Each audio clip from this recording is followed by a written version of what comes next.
الحمد لله رب العالمين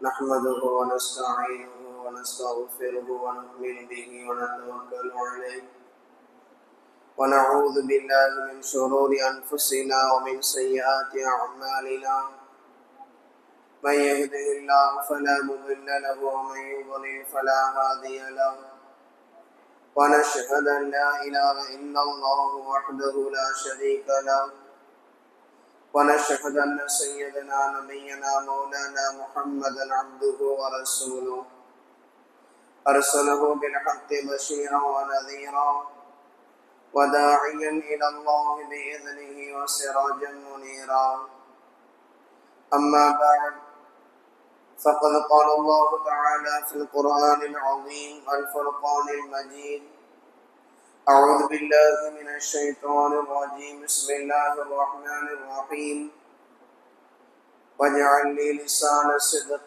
في الآخرين صدق الله العظيم.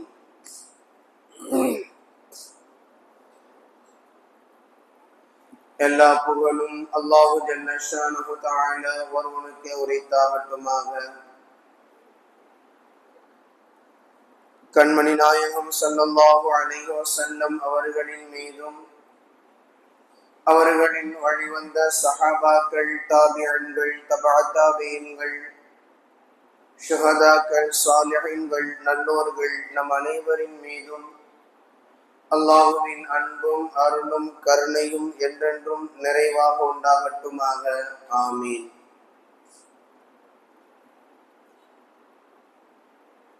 அல்லாஹு ஜல்ல ஷானஹு தஆலா திருக்குர்ஆனில் ஹஸரத் இப்ராஹிம் அலைஹிஸ்ஸலாம் அவர்கள் கேட்ட பல துஆக்களை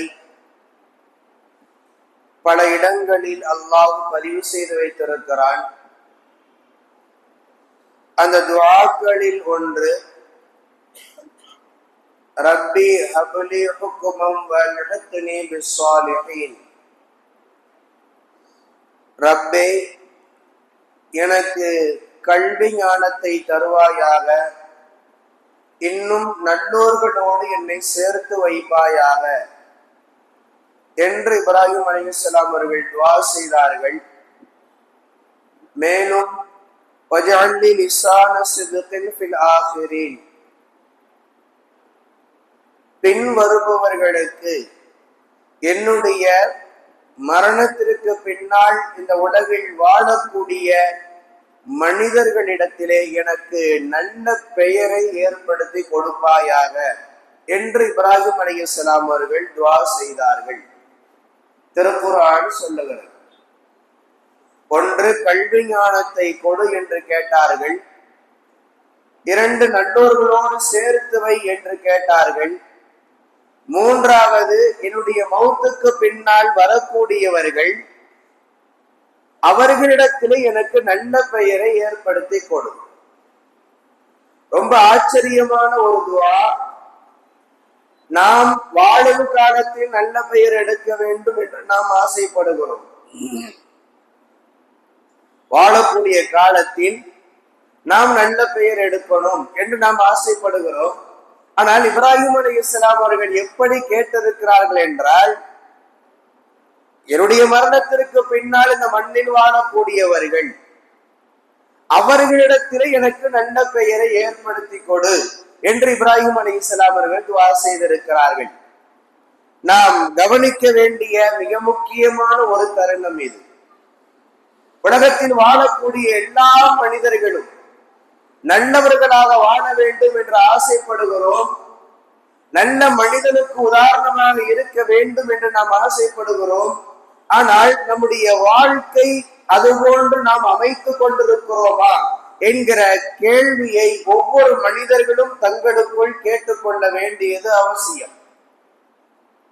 என்னுடைய பிள்ளைகள் என்னை போன்று வாழ வேண்டும் என்று நாம் சொல்வதற்கு மனரீதியாக நாம் தயாராக இருக்கிறோமா? என்னுடைய பேர பிள்ளைகள் என்னை போன்று வாழணும், நான் என்னுடைய வாழ்க்கை எப்படி இருக்கிறதோ என் வாழ்க்கையை போன்று அவர்கள் வாழட்டும் என்று நாம் அவர்களை வாழ்த்துவதற்கு அல்லது அவர்களை துஆ செய்வதற்கு நம்முடைய மனம் ஏற்றுக்கொள்ளுமா என்கிற கேள்வி நமக்குள் நிச்சயமாக எழுகிறது. காரணம், நாம் என்ன நினைக்கிறோம் என்றால், என்னை விட நன்றாக வாழணும், என்னுடைய மகன் என்னை விட நன்றாக இருக்கணும், என்னுடைய பேர பிள்ளைகள் என்னை விட நன்றாக வாழ வேண்டும் என்று நாம் ஆசைப்படுகிறோம் என்றால், அப்பொழுது நம்மளுடைய வாழ்க்கையில் ஏதோ ஒரு குறை நமக்குள் தென்படுகிறது என்பதுதான் அதற்கான அர்த்தம். ஆனால் நம்முடைய முன்னோர்களாக வாழ்ந்த நபிமார்கள், சஹாபாக்கள், அவர்களுடைய வாழ்க்கையில் அவர்கள் எதை யோசித்தார்கள் என்றால், வாழும் காலத்தை விட தங்களுடைய மரணத்திற்கு பின்னால் தங்களுக்கு நல்ல பெயர் இருக்க வேண்டும், இந்த வரலாறு, இந்த சமுதாயம் தன்னை நல்ல விதமாக பேச வேண்டும் என்று அவர்கள் ஆசைப்பட்டார்கள். வாழக்கூடிய காலத்தில் தனக்கு நல்ல பெயர் கிடைக்க வேண்டும் என்பதை விட, என்னுடைய மௌத்துக்கு பின்னால் இந்த மண்ணில் வாழ்பவர்கள் என்னை பற்றி நல்ல விதமாக பேசணும், குறை பேசிவிடக் கூடாது, என்னை இழிவுபடுத்தி விடக்கூடாது, எனக்கு அவமரியாதை ஏற்படுத்தி விடக் கூடாது என்பதில் முன்னோர்களாக வாழ்ந்தவர்கள் கவனம் கொண்டார்கள். நாமும் அதில் தான் கவனம் கொள்ள வேண்டும். ஏனென்றால் மௌத்துக்கு பின்னால் இருக்கக்கூடிய பெயர் இருக்கிறதே, அது ரொம்ப முக்கியமான ஒரு பெயர். அதுல நாம் நல்ல பெயர் எடுத்து விட்டோம் என்றால் நிச்சயமாக அல்லாஹ்விடத்திலேயும் நாம் நல்லவர்கள் தான். ஆனால் மௌத்துக்கு பின்னால் நாம் ஒரு தீய பெயர் எடுத்து விட்டோம் என்றால், நம்மை பற்றி தவறாக மக்கள் பேசுகிறார்கள் என்றால், அல்லாஹ்விடத்திலேயும் அவர்கள் தீயவர்கள் என்பதற்கான உதாரணம். அதனால் மிகுந்த கவனத்தோடு நாம் இருக்க வேண்டும்.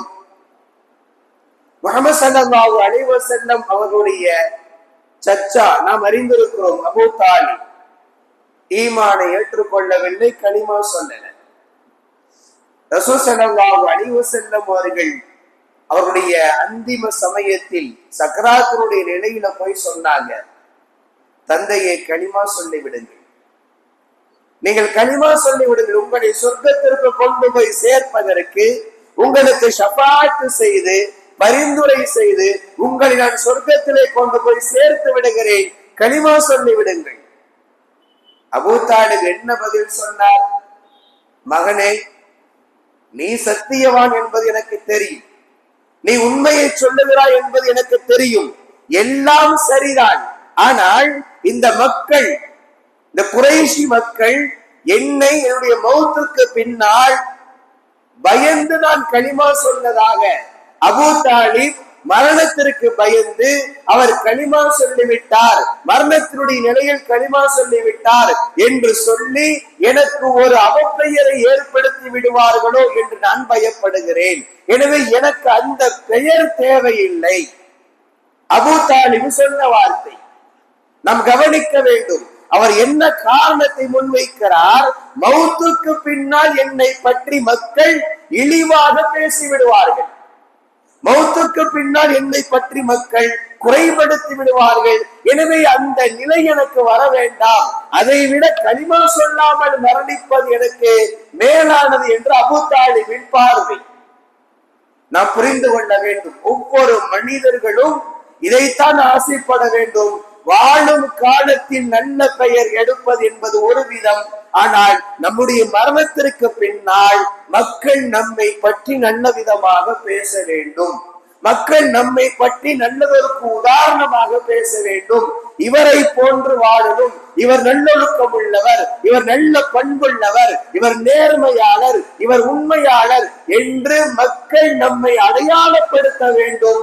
அப்படிப்பட்ட வாழ்க்கை வாழ்வதுதான் இந்த உலகத்தில் வாழக்கூடிய சரியான வாழ்க்கை.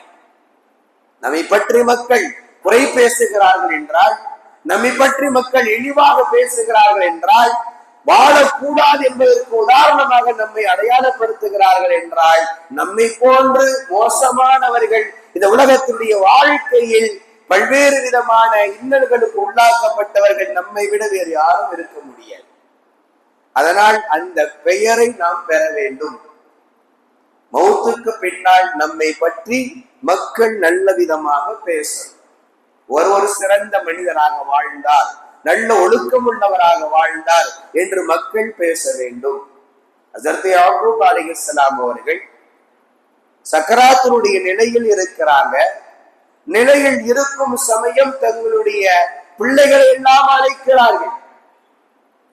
தங்களுடைய மகன்களை எல்லாம், வாரிசுகள் எல்லாம் அழைத்து படுத்த படுக்கை சுற்றிலும் மக்களுடைய, அவருடைய பிள்ளைகளுடைய கூட்டம். கேட்டாங்க, அம் குன்தும் ஷுஹதா இத ஹதர யாக்கூப் அல் மௌத் இது கால லிபனீஹி மா தஅபுதூன மின் பஅதி. யாக்கூப் அலைஹிஸ்ஸலாம் கேட்டார்கள், பிள்ளைகளே, என்னுடைய மௌத்துக்கு பின்னால், என்னுடைய மரணத்திற்கு பின்னால் நீங்கள் யாரை வணங்குவீர்கள்? அவர்கள் கேட்கக்கூடிய கேள்வி, என்னுடைய மௌத்துக்கு பின்னால் நீங்க யாரை வணங்குவீங்க? قالوا نعبد إلهك وإله آبائك إبراهيم وإسماعيل وإسحاق إلها واحدا. அந்த மக்கள் சொன்ன வார்த்தை, அவர்கள் சொன்னாங்க, தந்தையே, உங்களின் இறைவனையும் உங்களினுடைய நம்முடைய மூதாதையராக இருக்கக்கூடிய இப்ராஹிம் அலைஹிஸ்ஸலாம், இஸ்மாயில் அலைஹிஸ்ஸலாம், இஸ்ஹாக் அலைஹிஸ்ஸலாம் இவர்களுடைய இறைவனாக இருக்கக்கூடிய அல்லாஹுவைத்தான் நாங்கள் வணங்குவோம். வனஹ்னு லஹு முஸ்லிமூன், நாங்கள் எல்லோரும் முஸ்லிமாகவே நாங்கள் வாழ்வோம் என்று அந்த மக்கள் சொன்னாங்க. இந்த செய்தி நமக்கு எதை உணர்த்துகிறது என்றால், யாக்கூப் அலைஹிஸ்ஸலாம் அவர்கள் என்ன யோசிக்கிறார்கள், அவர்களுடைய சிந்தனை என்னவாக இருக்கிறது என்றால், இன்னும் சற்று நேரத்தில் நாம் மரணிக்க போகிறோம். நம்முடைய மௌத்துக்கு பின்னால் என்னுடைய பிள்ளைகளின் வாழ்க்கை எப்படி இருக்கும்? அவர்கள் சரியான வழியில் தான் வாழ்வார்களா அல்லது வழி தவறி சென்று விடுவார்களா? அப்படி அவர்கள் வழி தவறி சென்று விட்டால் இந்த சமுதாயம் என்னை இழிவாக பேசும். பிள்ளைகளை ஒழுக்கமாக வளர்க்கவில்லை என்று இந்த சமுதாயம் என்னை பேசும். பிள்ளைகளை நேர்மையாக வளர்க்கவில்லை என்று இந்த சமுதாயம் என்னை பேசும். எனவே யாக்கூப் அலைஹிஸ்ஸலாம் கேட்கிறார்கள், சக்கராத்தினுடைய நிலையில் கேட்கிறாங்க, நீங்கள் யாரை வணங்குவீர்கள்? அல்லாஹுவைத்தான் வணங்குவோம் என்று அவர்கள் சொன்ன பொழுது அதை ஏற்றுக்கொண்டார்கள். யாக்கூப் அலைஹிஸ்ஸலாம் திருக்குர்ஆன் இந்த செய்தியை பதிவு செய்து வைத்திருக்கிறது. இது நமக்கு எதை உணர்த்துகிறது என்றால், மௌத்துக்கு பின்னால் நம்முடைய பிள்ளைகளின் வாழ்க்கையை கவனித்தும் நாம் நல்லவர்களாக பேசப்படுவோம் அல்லது நாம் தீயவர்களாகவும் பேசப்படுவோம். நம்முடைய மௌத்துக்கு பின்னால் நம்முடைய பிள்ளைகள் நல்லொழுக்கத்தோடு நல்ல பண்போடு வாழ்ந்தார்கள் என்றால் நம்முடைய மகனை அடையாளப்படுத்துவாங்க. பேசும் பொழுதெல்லாம் இன்னவரின் மகன் ஒழுக்கத்தோடு இருக்கிறான், நேர்மையோடு இருக்கிறான், உண்மையாக இருக்கிறான், நல்ல பண்புள்ளவனாக இருக்கிறான் என்று அந்த நல்ல பெயர் நம்மையும் வந்து சேரும். ஆனால் நாம் நம்முடைய பிள்ளைகளின் வளர்ப்பில் குறை செய்து விட்டோம் என்றால், அவர்கள் தீயவர்களாக உருவாகிவிட்டார்கள் என்றால், அப்பொழுதும் இந்த சமுதாயம் நம்மை அடையாளப்படுத்தும். எப்படி அடையாளப்படுத்தும் தெரியுமா? நம்முடைய பிள்ளைகளை தீயவர்களுக்கு அடையாளப்படுத்தி இன்னவரின் மகன் என்று சொல்லி நம்மை குறைப்படுத்தும் இந்த சமுதாயம்.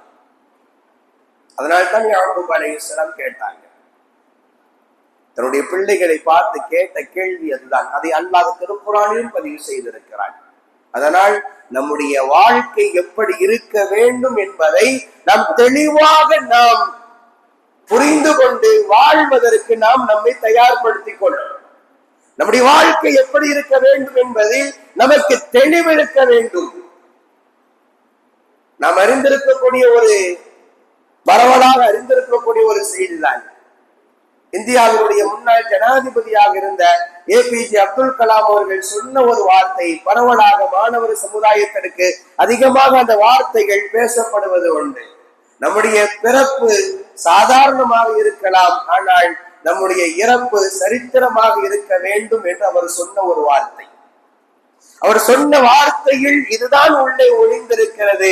என்ன ஒளிந்திருக்கிறது? நம்முடைய பிறப்பு யாருக்கும் தெரியாமல் ஒன்றுமில்லாமல் இருந்திருக்கலாம், ஆனால் நாம் இறக்கும் பொழுது இந்த சமுதாயம் நம்மை யார் என்று அறிந்திருக்க வேண்டும்.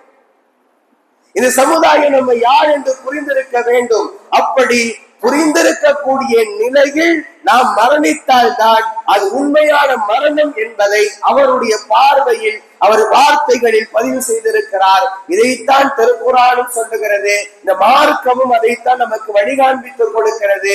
உங்களுடைய வாழ்க்கை மரணத்திற்கு பின்னால் உங்களை நல்லவர்களாக இந்த உலகம் பேசணும், உங்களை பற்றி இந்த உலகம் புகழ்ந்து பேச வேண்டும். அந்த வார்த்தையில் தான் சொர்க்கமும் இருக்கிறது, நரகமும் இருக்கிறது. மக்கள் நம்மை பற்றி எப்படி பேசுகிறார்கள் என்பதை கவனித்துத்தான் நமக்கு சொர்க்கமும் இருக்கிறது, நமக்கு நரகமும் இருக்கிறது.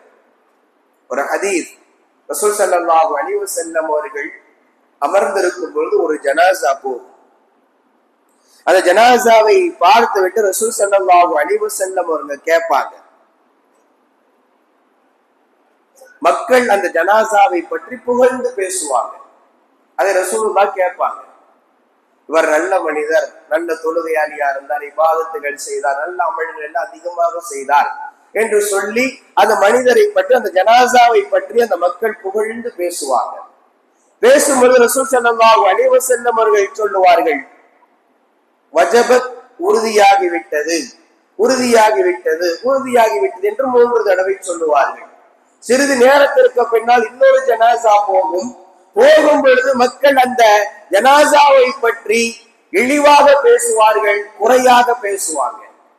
ரசூல் ஸல்லல்லாஹு அலைஹி வஸல்லம் அவர்கள் அதையும் கேட்டுவிட்டு சொல்லுவாங்க, வஜபத், வஜபத், உறுதியாகிவிட்டது, உறுதியாகிவிட்டது 3 தடவை சொல்லுவார்கள். சஹாபாக்கள் விளக்கம் கேட்டாங்க, யா ரசூலல்லாஹ், இப்படி முதல் ஜனாசாவுக்கும் அதே வஜபத் என்று சொன்னீங்க, உறுதியாயிருச்சுன்னு சொன்னீங்க, இரண்டாவது ஜனாசாவுக்கும் அதே உறுதியாகிவிட்டது என்று சொன்னீர்களே, என்ன உறுதியாகிவிட்டது?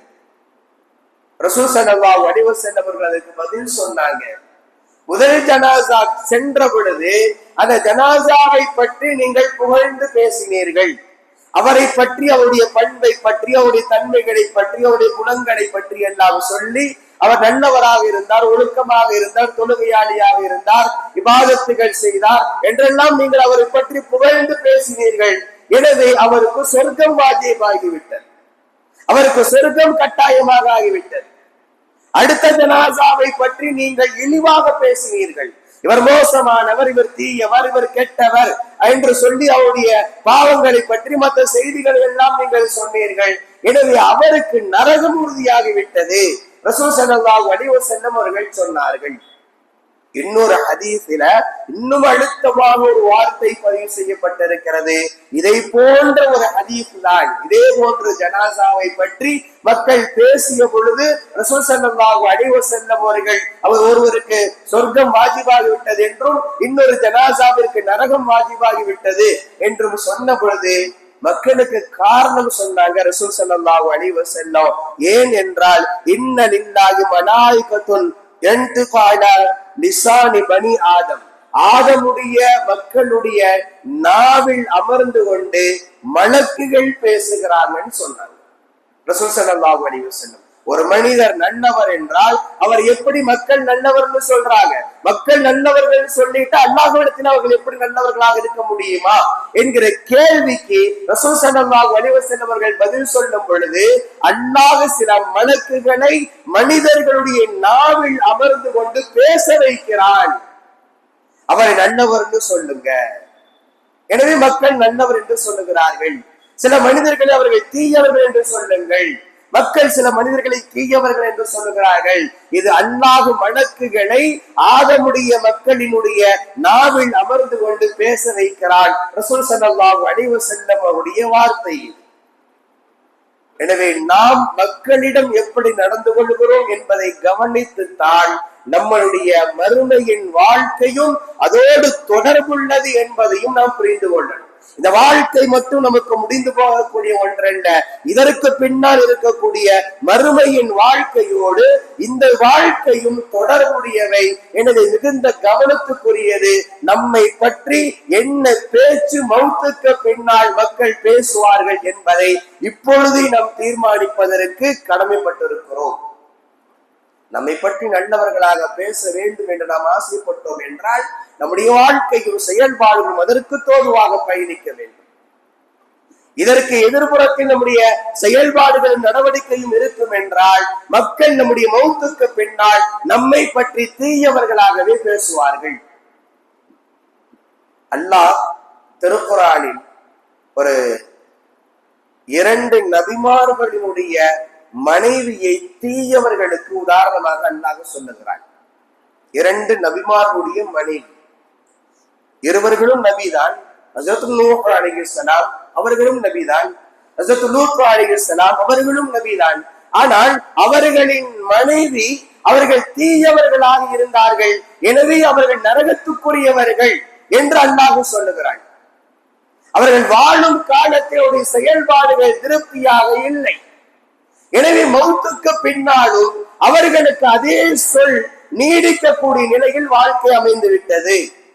கியாமத்து நாள் வரை நூஹ் அலைஹிஸ்ஸலாம் அவர்களுடைய மனைவியை பற்றியும் லூத் அலைஹிஸ்ஸலாம் அவருடைய மனைவியை பற்றியும் இந்த சமுதாயம் பேசும் பொழுதெல்லாம் அவர்களை குறைபடுத்தி பேசுகிறது, அவர்களை தீயவர்களாக பேசுகிறது, அவர்களை கெட்டவர்களாக பேசுகிறது, அவர்கள் நரகத்துக்குரியவர்களாக அல்லாஹ் ஆக்கிட்டான். திருக்குர்ஆன் சொல்லுவது வரபல்லாஹு மஸலன் லில்லதீன கஃபரு இம்ரஅத நூஹ் வ இம்ரஅத லூத். நூஹ் அலைஹிஸ்ஸலாம் லூத் அலைஹிஸ்ஸலாம் உடைய மனைவி இருவர்களும் நரகத்துக்குரியவர்கள் என்று திருக்குர்ஆன் சொல்லுகிறது. அவர்களை காபிர்களுக்கு உதாரணமாக அல்லாஹ் பதிவு செய்து வைத்திருக்கிறான். காரணம், அவர்கள் வாழும் வாழ்க்கை அவ்வளவு செழிப்பாக இல்லை, திருப்தியாக இல்லை, அல்லாஹ் ரசூலுக்கு கட்டுப்பட்டதாக இல்லை. எனவே அவர்கள் அங்கு வாழும் காலத்திலும் தீயவர்களாக பேசப்பட்டார்கள். மௌத்துக்கு பின்னாலும் அவர்கள் இன்று வரை தீயவர்களாக அதே வார்த்தையை கொண்டு இன்றைக்கும் பேசப்படுகிறார்கள். ஆனால் அடுத்து அல்லாஹ் சொல்லக்கூடிய வார்த்தை ஃபிரௌனுடைய மனைவி. ஃபிரௌனுடைய மனைவி, ஃபிரௌன் எவ்வளவு பெரிய கொடூரமானவன், எவ்வளவு பெரிய கொடுங்கோலனாக இருந்தான் என்பதெல்லாம் வரலாறு நாம் அறிந்த ஒன்று. ஆனால் அவனுடைய மனைவியை பற்றி அல்லாஹ் திருக்குர்ஆனில் பேசுகிறான். அவனின் மனைவியை அல்லாஹ் பேசும் பொழுது எப்படி சொல்லுகிறான்? வரபல்லாஹு மஸலன் லில்லதீன ஆமனு இம்ரஅத ஃபிரௌன். ஈமான் கொண்ட பெண்களுக்கு அவர்கள் உதாரணம். ஈமான் கொண்டு ஏற்றுக்கொண்டிருக்கக்கூடிய முஸ்லீமாக வாழக்கூடியவர்களுக்கு ஃபிரௌனின் மனைவியை அல்லாஹ் உதாரணம் என்று சொல்லுகிறான். ரோல் மாடல், உங்களுக்கான ரோல் மாடல். நீங்கள் பார்க்க வேண்டும் என்றால் ஃபிரௌனுடைய மனைவியை பார்த்துக் கொள்ளுங்கள். அவர்களை வாழ்ந்த வாழ்க்கையை போன்று நீங்கள் வாழ்ந்தீர்கள் என்றால் உங்களுக்கு சொர்க்கம் என்கிறான் அல்லாஹ். ஃபிரௌனுடைய மனைவிக்கு அல்லாஹ் அவ்வளவு பெரிய ஒரு அந்தஸ்தை தந்திருக்கிறான். காரணம் என்ன? அவர்கள் தங்களுடைய வாழக்கூடிய வாழ்க்கையில் இஸ்லாத்தை ஏற்றுக்கொண்டு ஈமானை ஏற்றுக்கொண்டு பல்வேறு விதமான இன்னல்களை அனுபவித்தார்கள். கணவனுடைய புறத்திலிருந்து வந்த, ஃபிரௌனிடத்திலிருந்து வந்த அத்தனை தொல்லைகளையும் தாங்கிக் கொண்டார்கள், சகித்துக் கொண்டார்கள். ஒரு நேரம் ஈமானா உயிரா என்று வரும் பொழுது உயிரை விடுவதற்கு தயாரானார்கள். ஈமானோடு உயிரையும் விட்டார்கள், ஈமானோடு உயிரையும் விட்டார்கள். அல்லாஹ் அந்த நிலையை பொருந்திக் கொண்டான். ஃபிரௌனுடைய மனைவி ஆசியா அலைஹிஸ்ஸலாம் அவர்களுடைய அந்த நிலையை அல்லாஹ் பொருந்திக் கொண்டான். அவர்களுடைய வார்த்தைகளை, அவர்களுடைய செயல்பாடுகளை அத்தனையும் அல்லாஹ் ஏற்றுக்கொண்டதற்கு உதாரணம் இதுதான் திருக்குர்ஆன். கியாமத் நாள் வரை வரக்கூடிய மக்கள் இந்த ஆயத்துகளை ஓதும் பொழுதெல்லாம் சொல்லுவார்கள், ஃபிரௌனுடைய மனைவி ஆசியா சுவனத்து பெண்மணி என்று குர்ஆன் சொல்லுகிறது. ஃபிரௌனுடைய மனைவி ஆசியாவை குர்ஆன் சுவனத்து பெண்மணி என்று சொல்லுகிறது. கியாமத் நாள் வரை வரக்கூடிய மக்கள் திருக்குர்ஆனை ஓதும் பொழுதெல்லாம், இந்த ஆயத்தை ஓதும் பொழுதெல்லாம் அவர்களை பற்றி, அவர்கள் மறைந்ததற்கு பின்னாலும் இன்றைய காலம் உள்ளவரை அவர்களை நல்லவர்களாகவே பேசிக் கொண்டிருக்கிறோம். இதுதான் அல்லாஹ் தரக்கூடிய உயர்வு, அல்லாஹ் தரக்கூடிய சிறப்பு. அல்லாஹ் ஒருவரை ஏற்றுக்கொண்டான் என்றால், ஒருவரை பொருந்தி கொண்டான் என்றால், ஒருவருடைய வாழ்க்கை பிடித்து விட்டது என்றால், அவர்கள் எவ்வளவுதான் ரகசியமாக வாழ்ந்தாலும் கூட அவர்களின் வாழ்க்கையை அல்லாஹ் வெளி உலகத்திற்கு வெளிப்படுத்தி காண்பித்து ரோல் மாடலாகவே அல்லாஹ் காண்பித்து விடுவான். கியாமத் நாள் வரை அவர்களை பற்றி பேசக்கூடிய நிலையையும் அல்லாஹ் ஏற்படுத்தி விடுவான். இதுதான் வரலாறு. சஹாபாக்கள் லட்சத்திற்கும் மேற்பட்ட சஹாபாக்கள் இருந்த போதிலும் அன்றைக்கு எந்த விதமான படித்தவர்கள் குறைவாக இருந்த காலத்திலும் கூட ஒவ்வொரு சஹாபாக்களை பற்றிய குறிப்புகளும் செய்திகளும் வரலாற்றில் பதிவு செய்யப்பட்டிருக்கிறது என்றால் அல்லாஹ்வுடைய நாட்டம் அது. எல்லா சஹாபாக்களுடைய வரலாறுகளும் இன்றைக்கு பதிவு செய்யப்பட்டிருக்கிறது. பேசும் பொருளாக அல்லாஹ் கியாமத் நாள் வரை ஆக்கி வைத்திருக்கிறான் என்றால் அவர்களுடைய வாழ்க்கை அல்லாஹ் ஏற்றுக்கொண்டான், பிடித்து போனது. இந்த மார்க்கத்திற்காக வேண்டி வாழ்ந்தார்கள். எனவே அவர்களுடைய மரணத்திற்கு பின்னாலும் அவர்களை பற்றி நல்ல விதமாக பேசக்கூடிய நிலையை அல்லாஹ் ஏற்படுத்தி விட்டான். இதைத்தான் நாமும் நம்முடைய வாழ்க்கையில் யோசிக்கணும். நாம் வாழக்கூடிய வாழ்க்கையை கொஞ்சம் யோசிக்க வேண்டும். அதே சமயம் நம்முடைய மௌத்துக்கு பின்னால் நம்மை பற்றி நம்முடைய குடும்பம் நல்லதாக பேசணும். நாம் வாழ்ந்தோம், இவர் வாழ்ந்தார், வாழ்ந்ததற்கு பின்னால் இவர் இருந்த வரை நம்முடைய தேவைகளை அல்லாஹ் இவரை கொண்டு பூர்த்தியாக்கி கொடுத்தார், நம்முடைய தேவைகளை நிறைவேற்றி கொடுத்தார், நமக்கு தேவையான சகலமும் செய்து கொடுத்தார் என்று குடும்பம் முதலில் பேச வேண்டும். அடுத்து நம்முடைய சமுதாயம் பேச வேண்டும். சமுதாயத்திற்கு நாம் பல நன்மைகளை செய்திருக்கிறோம் என்று இந்த சமுதாயம் நம்மை பற்றி புகழ்ந்து பேசும். அப்படி ஒரு வாழ்க்கை வாழும், அதுதான் உண்மையான வாழ்க்கை. அப்படி இல்லாமல் ஏதோ ஒரு பொடுபோக்கில் வாழ்ந்து விட்டு சென்று விட்டோம் என்றால் அந்த வாழ்க்கையினால் எந்த விதமான நனவும் இருக்காது. ஹஜ்ரத் இப்ராஹிம் அலைஹிஸ்ஸலாம் அவர்கள் கேட்ட துஆ அதுதான். வஜஅல்னி லிஸான சித்கின் ஃபில் ஆகிரீன். ரப்பே, பின்னால் வரக்கூடியவங்க, என்னுடைய வஃபாத்துக்கு பின்னால் வரக்கூடியவர்கள் என்னை நல்ல பெயர் உள்ளவர்களாக என்னை பேசணும், என்னை பற்றி நல்ல செய்திகளை பேசணும், நல்ல பெயர் அவர்களிடத்தில் எனக்கு கிடைக்க வேண்டும் என்று இப்ராஹிம் அலைஹிஸ்ஸலாம் அவர்கள் துஆ செய்தார்கள் என்றால் நாம் யோசிக்கணும், வாழும் காலத்தை விட மௌத்துக்கு பின்னால் இருக்கக்கூடிய ஒரு வாழ்க்கையை கவனித்துத்தான் நம்முடைய வாழ்க்கையுடைய நிலையை நாம் அமைத்துக் கொள்ள வேண்டும். ரசூல் ஸல்லல்லாஹு அலைஹி வஸல்லம் அவர்கள் ஒரு செய்தியை சொன்னாங்க சஹாபாக்களிடத்துல. ஒரு மனிதர் 99 கொலைகளை செய்துவிட்டு ஒருவரிடத்துல சென்று வந்து கேட்டார், நான் இவ்வளவு பாவம் செஞ்சுட்டேன், இனிமே திருந்தி வாழணும்னு ஆசைப்படுறேன், இனிமேல் நான் திருந்தி வாழ விரும்புகிறேன், எனக்கு அல்லாஹ்விடத்திலே மன்னிப்பு கிடைக்குமா அப்படின்னு கேட்டார். அவர் சொன்னார், 99 கொலையை செஞ்சிருக்கிற உனக்கு எங்க போய் அல்லாஹ்ட்ட மன்னிப்பு கிடைக்க போகிறது, உனக்கு மன்னிப்பு எல்லாம் கிடைக்காது என்று சொல்லவும் அவருக்கு கோபம் வந்து அவரையும் கொலை செய்தார். 100 கொலையாகிவிட்டது. 100 கொலையானதற்கு பின்னால் இன்னொருவரிடத்திலே சென்று கேட்டார், நான் 100 கொலை செஞ்சிட்டேன், இனி நான் திரும்பி ஒழுக்கமாக வாழணும்னு ஆசைப்படுறேன், என்னை பற்றி மக்கள் நல்ல விதமாக பேசணும், என்னை ஒரு கொலைகாரனாக பேசக்கூடாது சமுதாயம், எனவே நான் மாறிவிட்டேன் என்று மக்கள் பேசணும், என்னை நல்லவனாக பேச வேண்டும், எனக்கு தௌபா கிடைக்குமா, அல்லாஹ் மன்னிப்பானா? அந்த மார்க்க அறிஞர், அந்த அறிஞர் சொன்னார், அல்லாஹ் மன்னிப்பான், ஆனா நீ என்ன செய்யணும் தெரியுமா, இந்த ஊரை விட்டு போயிரு, அல்லாஹ் மன்னிப்பான், நீ இந்த ஊரை விட்டு சென்று விடு, வேறொரு ஊரை காண்பித்து அந்த ஊருக்கு செல், அந்த ஊரில் இருக்கக்கூடிய மக்கள் நல்லவர்களாக இருக்கிறார்கள், நல்ல அமல்கள் அதிகமாக செய்கிறார்கள், எனவே நீ அவர்களோடு சேர்ந்து நீ தொழுது இபாதத்துகள் செய், தௌபா செய், எல்லா விதமான நல்ல அமல்களும் செய், அல்லாஹ் உன்னை மன்னித்து விடுவான். எல்லா அமல்கள் செய், அல்லாஹ் உன்னை மன்னித்து விடுவான். அவர் சொல்லி அனுப்பினார், அந்த மார்க்க அறிஞர் சொல்லி அனுப்பினார், ஆனால் நீ திரும்பவும் இந்த ஊருக்கு நீ வந்துடாத.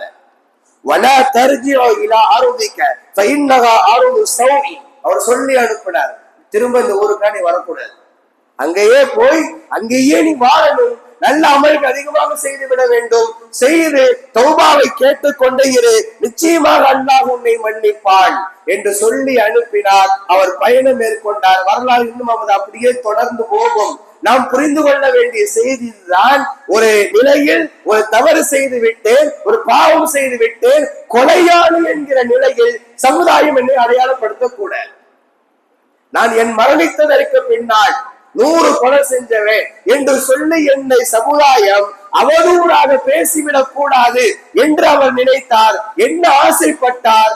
தௌபாவை பெற்றவன், அல்லாஹ்விடத்தில இருந்து மன்னிப்பை பெற்றவன் என்று இந்த சமுதாயம் பேசும் என்று அவர் ஆசைப்பட்டார். அவருடைய ஆசைக்கு தகுந்தவார் அல்லாஹ் அந்த அப்படி பேசக்கூடிய நிலையை தான் அல்லாஹ் ஏற்படுத்தி வைத்தான். இந்த நிகழ்வை ரசூல் ஸல்லல்லாஹு அலைஹி வஸல்லம் சஹாபாக்களிடத்திலே சொன்ன நிகழ்வு.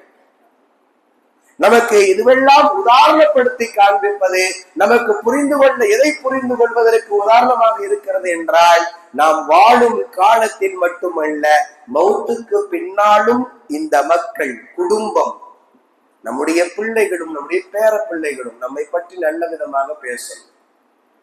அத்தா நல்லவராக இருந்தார், நல்ல பண்புள்ளவராக இருந்தார், எங்களை நல்லபடியாக வளர்த்தார். மகன்கள் சொல்லணும், பேரன்கள் சொல்லணும், எங்களுடைய நன்னா இப்படி எல்லாம் எங்களை உருவாக்கினார், எங்களை நல்லொழுக்கம் உள்ளவராக உருவாக்கினார், நல்ல விதமாக வளர்த்து எடுத்தார் என்று பேர பிள்ளைகள் சொல்ல வேண்டும். அந்த வார்த்தைகள் நம்முடைய வாழ்க்கையிலேயே கேட்டுவிட்டோம் என்றால் அது நமக்கு ரொம்ப சந்தோஷமான ஒரு செய்தி. பிள்ளைகளிடத்தில் இருந்து நல்ல பெயர், பேர பிள்ளைகளிடத்திலிருந்து நல்ல பெயர், வாழ்வதற்கான ரோல் மாடலாக நம்மை நம்முடைய பிள்ளைகளும் பேர பிள்ளைகளும் பெற்றுக் கொண்டார்கள் என்றால் நிச்சயமாக இந்த சமுதாயமும் நம்மை பற்றி நல்ல விதமாகத்தான் பேசும். அதுல எந்த விதமான மாற்று கருத்தும் இல்லை. எனவே ரசூல் ஸல்லல்லாஹு அலைஹி வஸல்லம் அவர்கள் அழுத்தமாக சொன்ன செய்தி இதுதான்: மக்களிடத்தில் யார் நல்லவராக இருக்கிறார்களோ அவர்கள் தான் அல்லாஹ்விடத்திலேயும் நல்லவர்களாக இருக்கிறார்கள். தீயவர்களாக இருப்பவர்கள் அல்லாஹ்விடத்திலேயும் தீயவர்களாக மாறிவிடுகிறார்கள். எனவே மௌத்துக்கு பின்னால் இருக்கக்கூடிய வாழ்க்கையை நாம் புரிந்து கொள்ள வேண்டும், மிகுந்த கவனத்தில் கொள்ள வேண்டும். இப்ராஹிம் அலைஹிஸ்ஸலாம் அவர்கள் கேட்டதை போன்று என்னை பற்றி மக்கள் என்னுடைய மௌத்துக்கு பின்னால் நல்ல விதமாக பேசணும். அந்த நிலையை அல்லாஹ் தஆலா நம்ம எல்லோருக்கும் தந்தல் புரிவானாக. ஆமீன். வாஹிரு தஅவானா அல்ஹம்துலில்லாஹி ரப்பில் ஆலமீன். அஸ்ஸலாமு அலைக்கும் வரஹ்மத்துல்லாஹி வபரகாத்துஹு.